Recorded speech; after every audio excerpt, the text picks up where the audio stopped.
আসসালামু আলাইকুম। লফটের শটে আপনাদের সকলকে স্বাগতম। সঙ্গে আছি আমি রাকিবুল হাসিব রাফিল।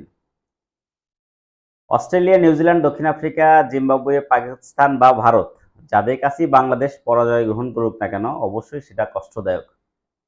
আমেরিকার কাছে বাংলাদেশের পরাজয় কতটা কষ্টদায়ক? এক অর্থে আমেরিকা কিন্তু বাংলাদেশের সেকেন্ড হোম। যত বাঙালি আমেরিকায় বসবাস করে সেই দিক বিবেচনা করলে আমেরিকা আমাদের সৎ ভাইও বলা চলে। তাদের কাছে পরাজয় হয়তোবা মেনে নেওয়া যেতেই পারে এই অর্থে। সত্যি কথা বলতে এর চেয়ে বড় সমবেদনা আমার কাছে আর জানা ছিল না।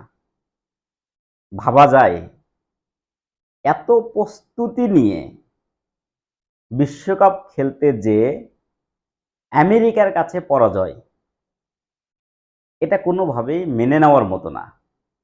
বুঝলাম ক্রিকেটাররাও কষ্ট পেয়েছেন, কিন্তু তারা যদি তাদের সামর্থ্যকে উজাড় করে দিয়ে খেলতে পারতেন তাহলে এই পরাজয়টাকে মেনে নিতে পারতাম।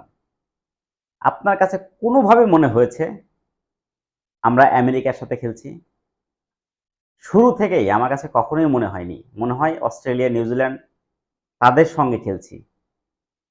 প্রথম পাওয়ার প্লেতে বাংলাদেশ মাত্র ৩৭ রান করে। জিম্বাবুয়ের বিপক্ষে আমরা লাস্ট ম্যাচে যেভাবে হেরেছিলাম, ঠিক তার পুনরাবৃত্তি এই ম্যাচটিতে দেখতে পেলাম। জিম্বাবুয়ের বিপক্ষে আমরা যেভাবে ব্যাটিং করেছি, ঠিক তেমনই ব্যাটিং কিন্তু এই ইউএসের বিপক্ষেও করেছি, এবং শেষ মুহূর্তে এসে যেভাবে ম্যাচটাকে আমরা হাতছাড়া করেছি, সত্যি কথা বলতে এটা হাতছাড়া বলবো না। এই মামুলি ১৫৩-৫৪ রান নিয়ে ম্যাচ জিতবেন আপনি রেগুলার বেসিসে, এটা কোনোভাবেই স্বপ্ন দেখা ঠিক নয়। তাই কিছুটা কন্টেস্ট বা কিছুটা প্রতিদ্বন্দ্বিতা তৈরি করতে পেরেছিলেন, এটা মানছি।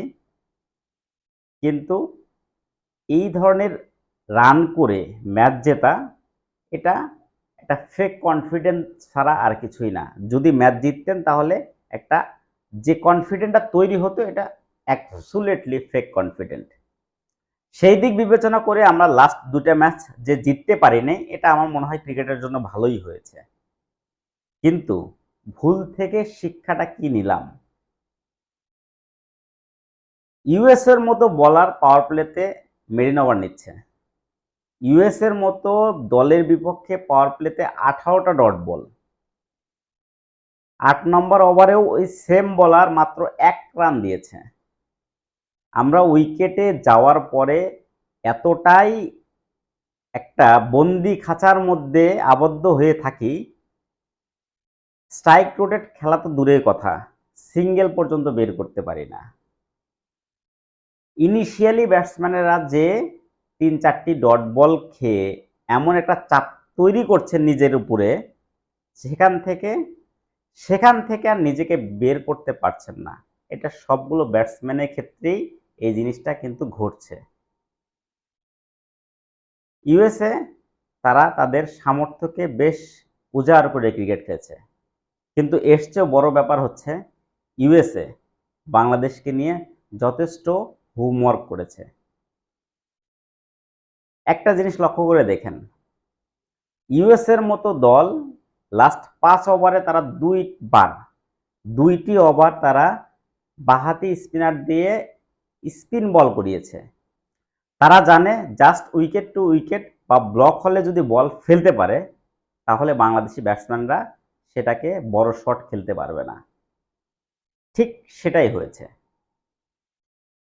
14 থেকে 20 নম্বর ওভার পর্যন্ত লাস্ট 6 ওভারে বাংলাদেশ মাত্র 5টি বাউন্ডারি মেরেছে, যার 5টি বাউন্ডারি এসেছে আলী খানের ওভার থেকে। আলী খানের যে লাস্ট 2টি ওভার করেছেন, সেই 2টি ওভারই 5টি বাউন্ডারি তিনি কনসেপ্ট করেছেন।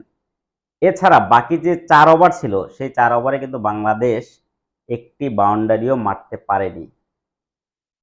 কিন্তু ঠিক তার বিপরীত পাশটা একটু দেখুন, মুস্তাফিজ, শরীফুল শেষের ওভারগুলো 15, 17, 14 এরকম রান তারা দিয়েছেন।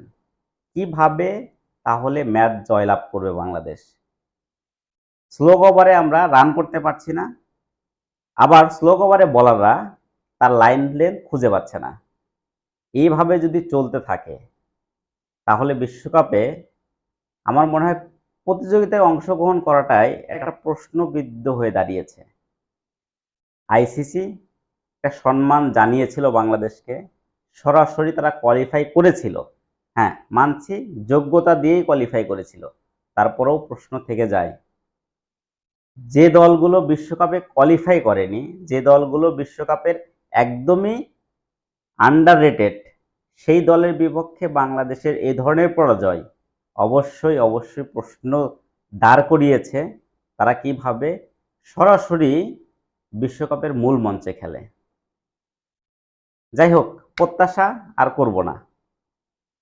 ক্রিকেটাররা যদি তাদের সামর্থ্য অনুযায়ী খেলতে পারে তাহলে হয়তোবা রেজাল্ট আসলেও আসতে পারে। তবে ভুল থেকে যে বাংলাদেশ শিক্ষা নেওয়া, সেটা এখনো নিতে পারেনি, ভবিষ্যতেও নিতে পারবে বলে মনে করছি না। তারপরেও আশা 18 কোটি বাঙালির, আশা আমারও, আশা আবারও দেখব ভালো কিছু বাংলাদেশ করবে। যাই হোক, আজকের মতো বিদায় নিচ্ছি, আবার আসবো অন্য কোনো ম্যাচের ভিডিও নিয়ে। এ পর্যন্ত বিদায়, আল্লাহ হাফেজ।